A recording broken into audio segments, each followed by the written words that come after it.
Hello and welcome back to the What the Falk Sunderland preview podcast ahead of next Monday's absolutely massive game against Leeds United at Elland Road. It's set up to be an absolutely massive clash with potentially huge repercussions for both. So join me ahead of the game is a man who was Mystic Meg last time we spoke, Scott Worrall, Leeds United fan. How are you doing, Scott? You alright? Yeah, good. I was sort of Mystic Mac though for all the wrong reasons, which was slightly depressing. But there we are. I think it was so obvious when I think we were on about obviously referring to the Melia mistake, and yeah, that was written in the stars what happened at the end in the first game. I thought it was a good Mystic Meg prediction. I particularly enjoyed it, mate. But I remember getting battered on Twitter after that because I think you tweeted it out or something, say what the clip of what me saying it or something like that, and I'm there we so are. sorry. I'm so sorry. You don't care. It's I fine. didn't at the time, but I feel bad now. Loads to get into, but let's start with the most recent game. 4-0 win over Watford Tuesday night. I think, we played Watford at the weekend, and I honestly thought they were quite tidy. We drew 2-2. They looked pretty good. But Leeds just did what, to be honest, they've been doing for weeks, blew them away before half time. How good was the performance? Yeah, I mean we were pretty good. To be fair, we actually probably were better in the Coventry game. I think we probably should have won the Coventry game by more than we did, and potentially the Watford game by less than we did. Because actually, to be fair, Falk came out after the game afterwards and sort of said actually they controlled the ball really nicely. I know it sounds ridiculous because we won 4-0, but this is the truth of the story. And sort of I think we just had a bit too much quality probably going forward. It was one of them nights, do you know when stuff just goes for you? Like we scored a goal, the third goal is a complete deflection, and it fires in the other corner from the outside of the box from Solomon. And then the first goal's a gift, the second goal was James on the counter. And we sort of took every chance we had, and it sort of, as I said, I was talking to my dad, and I was like, we need to sort of cherish these moments because they rarely happen where you feel like your own team is going for you somehow. But it did the other night because I actually said I sort of watched a bit of your game at the weekend and you actually scored when I watched. I turned it over and basically Kirkin scored instantly. I was like, this is fantastic. But yeah, I thought they were tidy in that game for the sort of 10, 15 minutes that I watched. Although I think you came on strong, especially when you scored right at the end. Um, but but yeah, I think it was just one of them. Yeah, it was just one of them games where everything went for us really, and we took the chances we had. And then obviously when it got to like 3 and 4-0, I think we controlled it from there out really. But yeah, I don't think they're an awful team, Watford for sure. No, I was actually quite impressed with them both times, oddly, considering the absolute chaos that got above them. But look, that win puts you 5 points ahead of Burnley. They're in third, if no one's aware of that, which I'm sure they are.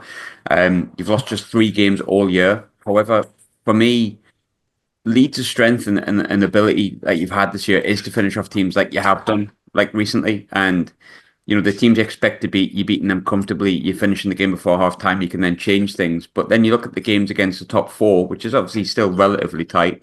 You've drawn 2-2 with us, lost 1-0 against Burnley, drawn 0-0 with Burnley, and beaten Sheffield United. So look, it's a bit of a mixed bag.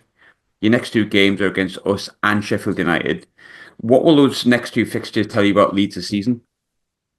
Well, I think we'll learn a lot because, funny enough, last year we actually had a really good record. We beat Ipswich home and away, and we beat Leicester home and away last year, and it didn't get us anywhere really. We ended up finishing third and then not getting promoted through the playoffs, which is typical Leeds United, really. So I don't think the results against the big teams are always the most important things, which I think they always get made up. Like I even heard like Hamer talking about the sort of mammoth game that they had on Monday night, and obviously we've got Monday night for the Sunderland game, and then we've got Monday night for the week after for the Sheffield United game, and he was sort of referring to that already. And it's still only 3 points at the end of the day. I know you obviously if we gain the 3 points, you don't get any, and then it sort of feels like a 6 pointer. But the results have been teams have been dropping sort of points all over the shop really. I think when I sort of look at it myself more, I'm more of the opinion that sort of for Leeds we're in a position where before the Burnley game, I was sort of quite confident I wanted to go and beat Burnley. And then I saw Fark's sort of approach, which was sort of just to draw the game 0-0 essentially. And I think obviously Parker had the same approach as well, which made for a pretty awful game. And now I sort of get that approach in terms. I think that sort of potentially Leeds should look at these 2 games, and I think if we draw both, it's not really the end of the world because of the cushion we've got. So yeah, I'm confident 'cause we've got a really good home form, but I'm not. I'm not. I don't think it's massively slight. I don't think it's good. It's made. I think it's been made out to more than what it is, really. To be honest. Probably, I think from a Sunderland perspective, you see it as if Leeds win, you're probably going into playoffs. There's fans Yeah, across the championship, I think, myself included, sorry, that feel Leeds are far too far ahead and they're going to win the league. I'm not going to debate that. I think you're gone. I think you'll win the league at Canter. But look, it looked similar last year, and I kind of forget how much you fell off at the end. And I checked it again today before we came on. You lost 4 of the last 6. fell out of the automatic spots. So I suppose two questions here. Firstly, how concerned are you, sorry, that that could happen again? And secondly, what are the signs that make you feel hopeful that it isn't going to happen again? Yeah, it's a really interesting question. I think naturally about your own team, you always think that you're the team that everything wrong happens to. Like I've seen Sunderland fans going, "What Leeds seem to beat these teams, and we just can't beat them, and we've got this curse." And I'm come back and I go, "Well, we've got a song about us falling apart. I don't think anyone else has got that." So that must say something about our sort of track record of messing it all up. I think we're probably the only team in the '92 to have a song like that. So which is sort of infamous, especially in the Championship. So I am worried. It's never easy with Leeds United. That's what it feels like. And I know we're rolling teams over now, but it doesn't. That, as you said, we were doing quite well at this point last season. Falk has a really good record actually in February and March, naturally, and then we sort of fell off. So, in terms of what I think potentially could stop us doing it this time to last time, I do actually think the teams potentially chasing us are weaker. I think that's probably helpful. I don't think the points total to get promoted is going to be as high as it was last year. I really don't think that's going to be the case. I think did Ipswich get something like 96 last year or something like that in the end. I Ipswich don't won I don't think 96, yeah. second. Yeah, I don't think second gets 96 this year. Truthfully, Nah. that's I don't think it'll be there at all. So that's sort of nice. And the other thing is compared to last year is we actually have a bit of a gap this year to third, whereas this point last year we didn't have a gap to third. We were actually chasing at this point still, and behind Ipswich and Leicester. So that obviously gives me a hope that we've actually got a cushion to deal with. And I think the team's more balanced this year as well. Like last year we were playing actually great right back. This year we've got Bogle who's been promoted before at right back. And I think that's sort of a microcosm of the entire team, really. We've got proper midfielders in. We didn't feel like we had that last year. We haven't got any injuries, which we had like Strout was out for the season at this point last year. We've got one injury at the moment, which is just really lucky. There's nothing, I don't think there's any skill in it. It's just that's just how it's fallen for us. And I think so you're not going to have a team wearing down because we're managing to rotate quite a bit then as well in terms of like the other night we brought Solomon and James off after like 60, 70 minutes and bring on obviously Nonto and Ramazani. And having being able to do that is massive when it comes to the end of the season in terms of burnout as well. So I think that's a positive. And I think there'll be sort of a willingness in the Leeds United to sort of not do what we did last year. And I think they hopefully would have learned from what's happened last year. And obviously everyone's a bit older now. A lot of we had quite a young team last year. We still do for the most part now, but we've got a few more experienced heads this year potentially who could get us over the line. So that's my feeling. But as I said, I think I listen to Ralph fans all day talk about that Leeds United are sort of going to walk it and win by 10 points and all that, and maybe that is what's going to happen. But I can't say that I'm that confident that we're going to walk it with 10 points. That's just I've learned to realise that just seems to never happen with us. It's funny when you talk about when you look at the automatic promotion race for me, and there's been a lot of discussion from myself recently on the podcast Twitter with different fans and stuff, and what we feel the differences are between ourselves and in particular Leeds was the kind of topic of debate. And look, I was talking about how we were in League One 2.5 years ago, and there has been frustrating results for us. Watford being one of them, which we've touched on. And I don't think it's a case of not being able to compete with Leeds. I actually think the top four teams, in terms of the starting 11, if everyone's fit, are quite close and anyone can beat anyone. I think that's been proven. But when you look at Leeds in particular, the reason I feel you're ahead is squad strength. Look, you've been, as you said before, fortunate you hadn't had any injuries. But I think even without that, we've had injuries. But even without ours, I don't think we could put together a squad that like Leeds can. I just think the players, it was a game against Derby, I think it was, and it was 0-0, 79th minute. And I thought, well, you never know, Derby might pull something out here. And then I think you brought on Dan James, Solomon, and someone else that was worth easy about 10 million. I thought, well, that's kind of the difference. And look, we can go on about parachute payments and stuff like that. Leeds can't help having parachute payments just the way it is, and we can't help not having them just the way it is. But how much has it benefited Leeds in the automatic promotion chase that you can rotate players out for the same level of quality, have a strong squad, haven't had too many injuries? Because when it comes to those tight games like Derby I touched on before, maybe that's where you would feel you're slightly further ahead of teams like maybe ourselves because you can make a like for like change without losing too much quality. Yeah, I think that's a fair point. And the only thing I would say is that, like, if you look around the league, like you brought in Enzo Lafay, a few others in January. I thought you had a really strong January, and Sheffield United did the same. They brought a number of players in. Ben Britton Diaz, who scored last night, Cannon, etc. The names go on. We didn't do anything in January, so that was slightly annoying for us as Leeds fans because I didn't actually think I looked at a lot of the players that you lot have brought in, and I was talking to a Sheffield United fan the other day about this. And he was saying, well, none of the players we've brought in would go into your team. And I think that's probably fair. I think Enzo Lafay would actually, for the record, but in terms of what he was on about Sheffield United in that sense, and none of them would have come into our team. I think that is probably true. But the only thing that I sort of went back to him is that even if we're here, sort of, we had a head start as such. You've caught us up as much. I don't think maybe quite all the way there yet, but and obviously the players got to integrate into the team and stuff, which I think obviously vetting process can definitely happen. But I think you've definitely closed the gap for sure because we haven't done anything. But again, that's not our fault as such. And our Leeds fans went mad in January because we didn't buy anybody. And I didn't look around the league, as I said, other than Enzo Lafay, who I don't think we could have signed anyway because I think he came for sort of his relationship with Regis Labrie and stuff like that, which makes sense. I didn't look around the league and think, well, I wish we'd have signed him, wish we'd have signed him, sort of thing. So it was a tricky one. But as I said, I do think teams definitely caught up to us a bit in January. There's no doubt about it. They brought in quality and we just simply didn't. But the lucky thing that we had is that we started in probably a stronger position, and the players are already embedded into Falk's style straight away, which is definitely a sort of a positive for us. When you look at January, look, I think you could be top of the league by sort of 50 points, and I think you'd still want to bring players in January because that's what football fans want. Like we all want signings and to feel invigorated by a new player coming in. It's just the way it is. And you're right, we made that signing of Enzo, which was quite early, which obviously is big.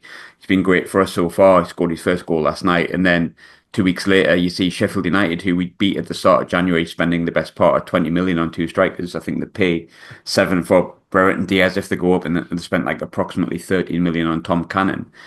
From a Leeds perspective, actually, you're totally right. I didn't click to the fact that you didn't bring anyone in, but did you feel, in your own perspective, I know every fan will have their own player that they wanted to bring in. Is there any positions that you would have liked to strengthen personally, or did you feel quite confident in the strength that you've got? It's a tricky one with Leeds because I think the goal is the obvious one for us. That I don't understand why we don't do it, and we don't. I think we've kept the second most clean sheets in the league this year. Only two behind Burnley, who are on a ridiculous record of clean sheets.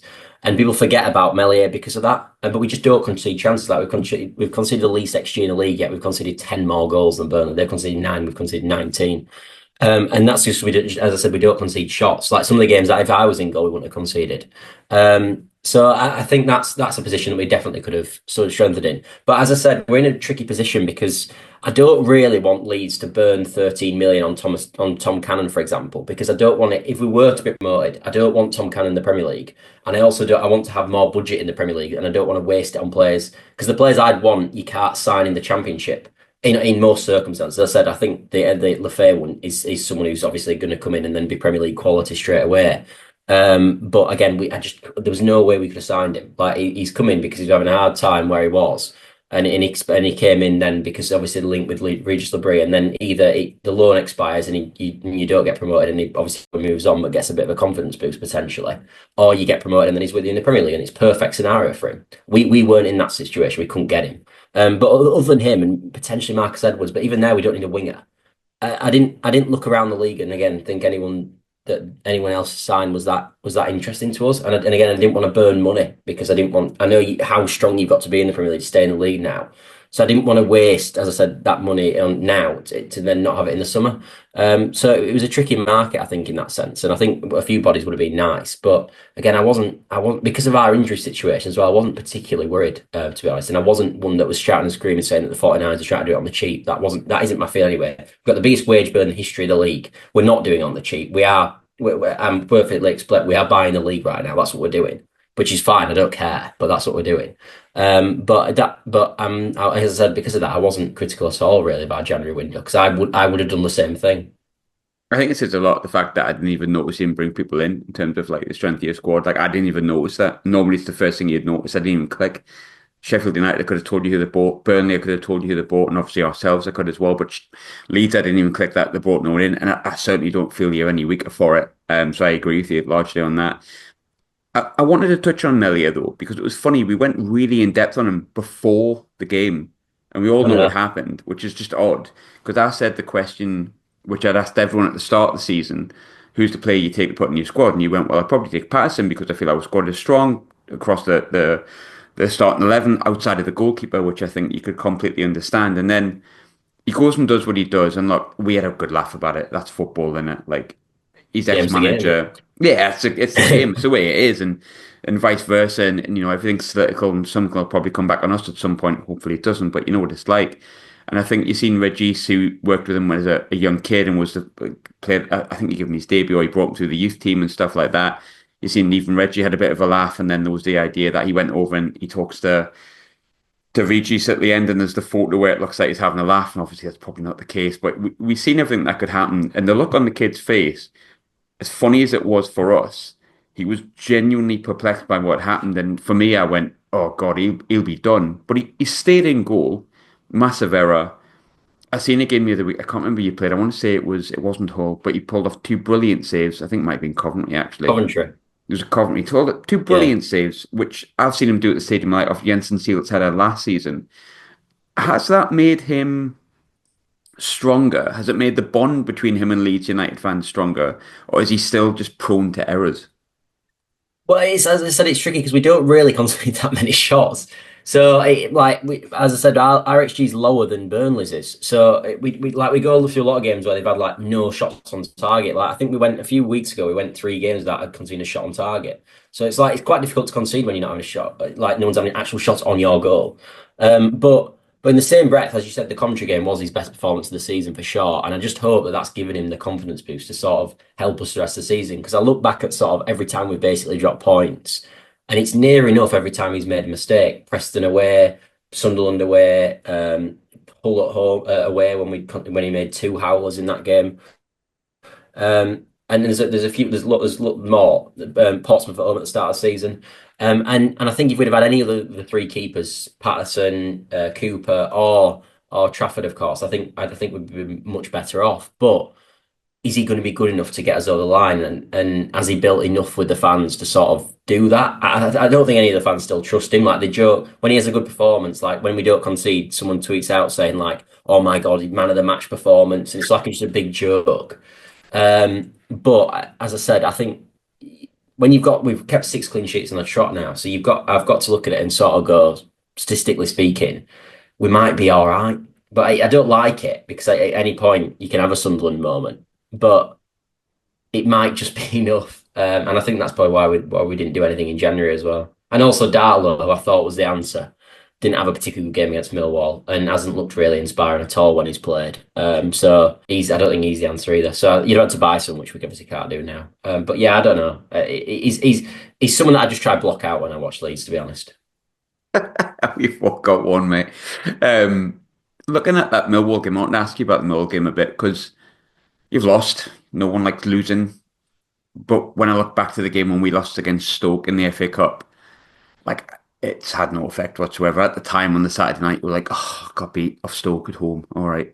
Would have been nice to have a cup run X, Y, and Z, but we didn't, and it's fine. And like it doesn't it means our players are less worn out. And I know we've spoken before about how you have it, in my opinion, a much stronger squad than the other teams in the league, but does that affect you too much, that Millwall game? Does it something that would you prefer to go out? And I know that's taken out the romance of the FA Cup, but because of the context of your season, is it better for you to go out the FA Cup? Well, it's funny, innit? I was like, listening to the overlap, and obviously Liverpool got knocked out by Plymouth, didn't they? And sort of Mm, Jimmy Carragher was sort of going, "Oh, that's not that inconvenient for us," basically.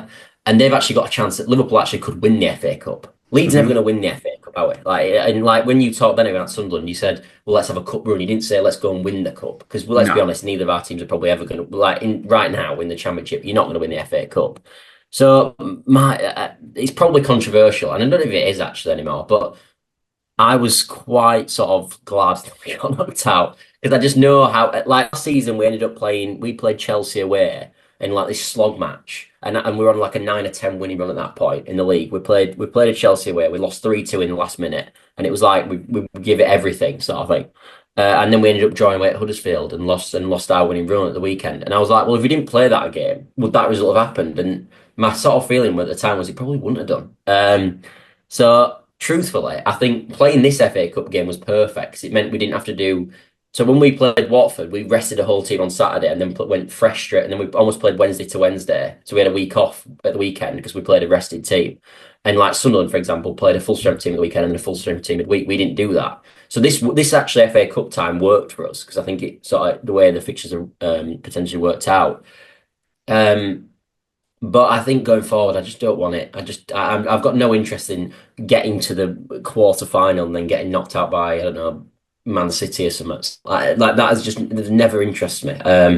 So I was, yeah. I mean, and you never want to lose technically, but I don't even believe in that. Sometimes do we care about having a cup run, really? I want to get No. voted. Do you know what I mean? And it's so strange to have like that conversation as well, because I mean, I felt bad about it when I came off that podcast, and it's funny having a Leeds fan on there. Obviously before my time, but if you talk about Leeds and Sunderland, probably one of the most iconic games between the two, maybe not so much for you, but it would be 1973. It's like defining moment of our history. And to not think about wanting it, but I think it's how football's changed. And you look at the one time you got beat, I was like, oh, it's probably the one time it benefits them, the bastards. So it's like it's worked out for you. But look, going back to the league form, I feel like due to the closeness of ourselves in the league, I've watched more of Leeds, Burnley, and Sheffield United this year than I probably ever have, to be completely honest. And I think vice versa across the league. But what have you made of Sunderland in terms of what you've seen of us this year when you've watched us? And most importantly, I think we are, and I never want to say Sunderland are underdogs because we are a big club in the context of this division, but we're the underdogs in this promotion race. What have you put of Sunderland's challenge in the automatic promotion race? Do you know what it is? I think you're the second best team, you know. I genuinely I'll do. take that. I think like you've got to back your own team, haven't you? I think we are probably the best. When I've watched us, I think when we I dominate, agree. we properly dominate Yeah, I teams. agree. But when I've watched Sunderland, they're the team that gets closest, I think. I genuinely think that. I think that the problem with Sunderland potentially is like we have a good thing that leads where we just sort of roll over teams at home without much like we've won 12 of our last 13 at home. And like if we like you've dropped some points at home like to sort of what in recent weeks, Watford at the weekend and Luton, not Luton, Plymouth a few weekends ago as well. We don't really have them results. We just sort of roll these teams over, and I think potentially you've got a probably younger squad. And I think potentially they're a bit naive at times. But when you're on it and you're flying, you're really good, like seriously good. And sort of we played Sheffield United and we comfortably beat them, but we didn't comfortably beat your lot when we played you. And I thought for large parts in the game, you were better, to be honest, than we were. And maybe probably deserved a draw in the end. I know it came in weird circumstances, but you potentially did. But I don't know if I still don't know if you're going to be able to get yourselves over the line because I don't know if you. I think you're going to might drop too many points, sort of in sort of quote unquote daft ways. Like I think you've got a bad record, haven't you, from like the 80th to the 90th minute of conceding goals Yeah. and throwing points away, which is fantastic for me as a Leeds fan watching. But I can imagine it infuriating as a Sunderland fan because I don't like when I'm watching Burnley and stuff. Like when they went 1-0 up yesterday, I thought it was just over. Whereas I always think like you lads potentially like even though you're miles better than teams, give other teams a chance. I don't know if that's what Sunderland fans think or No, not. it is. It totally is. I think it's funny you say that because like I said, we had the discussion previously, and I think if we don't go up automatically, that will be the frustration. But we're kind of in this weird no man's land where, look, touch wood, and I know this is recorded, but we're so far ahead in fourth of fifth that for us to fall out of the playoffs would be an absolute, it'd have to be a total catastrophe. Yeah, there's no way that's happening. Yeah. You would hope, absolutely. And I think when you look at wanting to get into the automatic spots, you're thinking, oh, we've dropped these points here and there. But you've mentioned one thing there. We're quite a young squad, which, I mean, we've all been young, we've all been naive. It happens in professional sport as well. And I think something we discussed before about the strength of the squad, Sheffield United, Burnley, and Leeds have been in a higher division than us. They've got more money than us, a better infrastructure because of the way football works. Not because of being more business savvy, not because of anything else. It's just the way football is. Like you've naturally all came down from the Premier League in recent years. We've only just come up from League One 2.5 years ago. We're probably ahead of schedule of where we should be. But how that comes across is that we, in my opinion anyway, we drop points in silly little games like Plymouth and stuff like that. Whereas Leeds can bring on just so much more strength, and Sheffield United can spend 20 million on strikers. And I think sometimes I think it will scupper us in the automatic promotion race. I think Leeds and Sheffield United will be the ones that come through. But in the playoffs, we're so far ahead, and we've shown we can beat almost anyone in this division. I think we're in a pretty good place, but I do agree and think that the automatic promotion spots we're probably gonna not be able to go that far because of the caveats that I've mentioned before previously. But I think when you take it all in context, I feel really proud of the season we've had so far because of that. But from an outside looking in, it's interesting that you find we're the second best team because I feel like sometimes that is the case. Like Burnley, we've beaten. Sheffield United, we've beaten. Okay, Leeds, we But haven't. Hopefully I that sometimes changes. watch them and But they feel like they're getting like I don't ever watch you lot and think. I think to be fair, I thought you were a bit lucky to win the Middlesbrough game. You might disagree with that in terms of it came from a Ryan Giles, just like it looked like he was playing for the team at the end. good finish. Um, I didn't watch all of it, but when I watched it, I thought it was sort of I thought that the draw would have probably been a good decent result. But a lot of the time when I've watched Sunderland, it's felt like you've almost got what you've deserved, like you've been the better team and you've won the game. Whereas when I watch Mm. Sheffield United, a lot of the time, like I feel like I'm watching them and they're garbage, but they win. I feel like when you're garbage, you actually just lose. So I don't know. I don't know. As in Burnley as well. They don't. They've created something like the 20th XG in the league, the 20th for XG created in the league. I don't like. Yeah, they're living sort of moments in an unbelievable defense, but I don't know. I don't watch them and think they're a better team somehow than Sunderland are. I really don't. And that proved that in the game you played on the Friday night. I thought you should have definitely won that game. If it wasn't for sort of two mo moments of madness right at the end, you would have won, wouldn't it? You only need one penalty to go into the two. Um, so yeah, and the other thing with Sunderland as well, I think if you, like you said, I think you should be proud probably this season. And I don't know how much it was patronising, but the other thing that I think potentially Sunderland fans don't realise is next season. I think of all the teams, if you say you don't go this year, because I think obviously one of the four can't go up. We were that team last year, of course, sort of in a four. You are in the best place, I think, of all the teams to go again next year because you seem so young. You've got so much quality all over in terms of like young, proper young quality talent. Rig, you name, you know them all anyway. That sort of you might have to sell a few of them in the summer, but you could then reinvest, say, with serious money that you get and go again. Whereas I think other teams like Leeds are being a mess because we just our wage bill's way too high for what would be the third year parachute payments. Sheffield United probably again. I'm not sure they'd go again like you would. And same with Burnley, to be honest. So yeah, I think Sunderland are in a nice place in terms of it's more of a free hitty so much of a season than potentially others are. But obviously, I understand completely on your end that you obviously want to go up. There's no doubt about it. But I don't think it'd be absolutely catastrophic for Sunderland if they didn't get promoted, like it No, probably is. I'll largely agree with you on that, mate, to be completely honest. It would be gutting to not go up, but I do think if we miss the automatics, because we're so entrenched in the playoffs, I think it was different 2 years ago when we had that playoff battle and we were losing games and the playoff run was tight and we kind of got in on the last day. I said, look, you can't pick and choose when you get promoted. But this time, I'm not saying we can pick and choose when we get promoted because you've got to win the playoffs. But we're not in danger of getting out of the playoffs. No, you're The, not. the truth is we should be in there. And the worst case scenario, say we get beat by a Burnley in the playoffs, as devastating as it is, and I don't think we'd want that, and it would be awful. And I wouldn't want to fall out of the playoffs. And we may lose one or two players. I do agree. I think the likes of Joe Brigg could be off.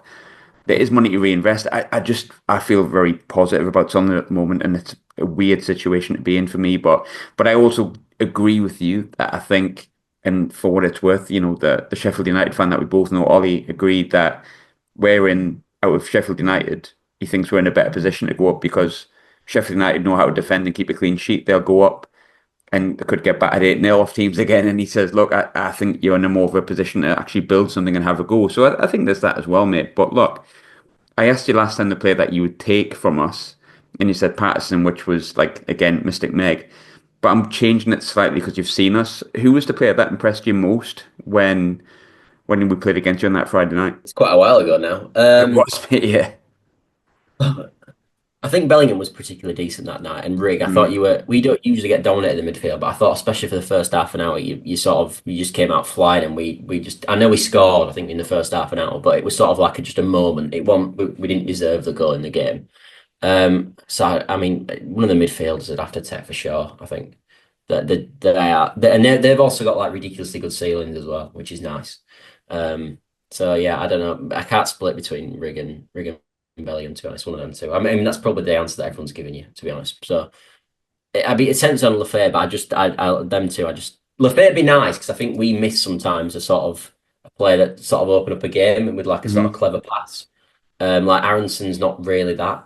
He's a bit of a number 10. He scores a few goals, but he's not. He ain't got like an elite football brain like Lafayette has. So I think he'd be nice. But yeah, one of Grig or Bellingham. I mean, they're top notch, are they really? Yeah, I mean, Bellingham's been the most popular answer. If anyone's wondering what's been the most popular answer, and I don't disagree with it, to be fair.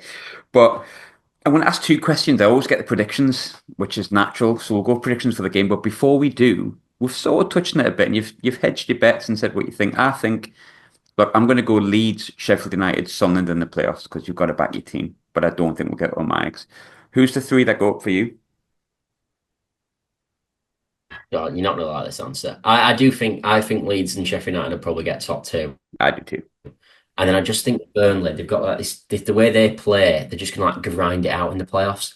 Like it won't surprise me. Like I think you'll both beat the other team that you play, like it happened last year where Leeds and Southampton both won Yeah. their games. And I could see you like being the better team in the final of the playoffs, and like Burnley just grind it out and win on penalties or some crap. Like, do you know what I mean? That's the game I can see somehow.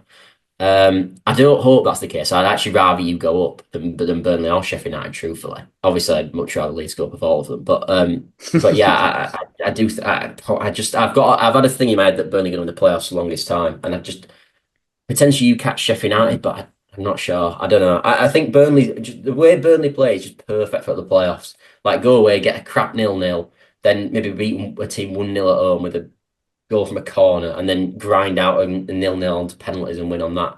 In like that you just saw the most Scott Parker way before he won the playoffs with Forest Parker as well.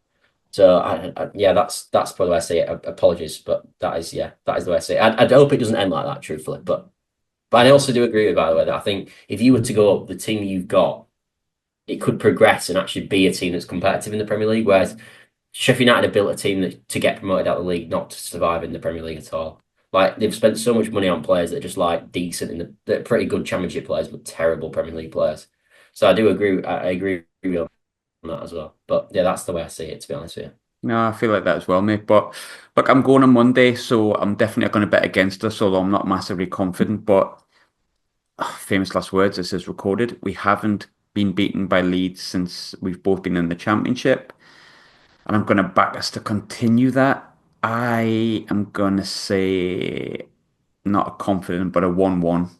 I fancy a 1-1. I don't know how you feel. I think we'll probably win the game. To be honest. I don't. I think, as I said, I think you're a pretty good team, so I don't think we're going to bat it by any means. But I think it'll probably be something like 2-1 Leeds, if I were to guess. I think you will probably score, but we lost against Burnley at home, like right at the start of the season, like in September or Mm. something ridiculous. But we were miles better, the better team. And they scored a goal from a mistake where Solomon slips on the halfway line, Kolyosha went through and scored, and then we basically had all the ball and missed a lot of chances and just couldn't score, and they ended up grinding out a 1-0 win against us.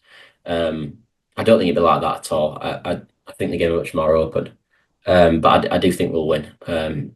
Just because our home form has been, since we've been in the Championship, it's just been ridiculous, to be honest. It's our way from cost us last year, and it sort of is. If it's going to be anything, it's probably going to be that again this year.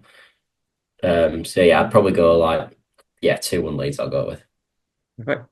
Scott, don't enjoy Monday. I hope you have a horrible Monday. with. But after that, mate, good luck and all that, as long as it doesn't affect us. But thanks always for popping on, mate. Appreciate it. No, good luck for the rest of the season.